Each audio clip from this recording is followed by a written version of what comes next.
好，咁啊，馬上開始我哋討論啦。講唔大聲你先啊，布奇。我係非常之介意啊，因為人靠衣裝咯。我覺得去到每一個適當嘅環境、一個適當嘅場合咧，都係需要唔同嘅打扮啦。咁啊，同埋我哋呢啲係即係需要人哋好靚咯。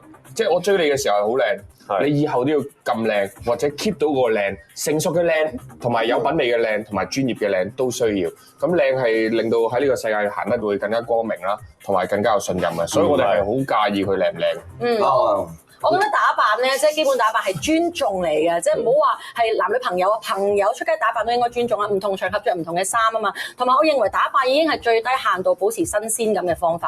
即係如果你呢個你都唔俾我嘅話，我點樣仲同你行落去咧？可係咯，最緊要幫你揸機佢啦，做得非常之好啦。呢個所以咪男同女嘅分別咯。係咁啊，所以我有時男嘅話，即係譬如我啦，我都係需要另一半靚，所以佢介唔介意係講得非常之好，因為佢係唔介意個男仔靚唔靚啊嘛。佢係需要佢幫佢揸機嘛，但我就介意個女仔靚唔靚啦。我係非常之因為你係揸機嗰個，因為我唔係，因為如果揸機要揸得開心啊嘛，係啦。如果譬如佢唔靚嘅，我點樣揸機揸得開心啫？我會影落係冇 feel。即係佢要 fight 到，你唔夠。咪住先，咪住先。係。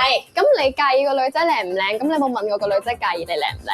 咁 anyway，但係同埋我覺得呢樣嘢就係因為打扮呢樣嘢，離開咗靚唔靚呢個階段啦。打扮呢樣嘢，我搞笑係睇嘅。打扮呢樣嘢好似世界賽咁樣，即係你靚一次，佢又要靚過你一次。咁因為如果你長久一段關係，日日都要咁搞咁多花臣嘅話，其實好攰啊！即係你精神上好大壓力啊。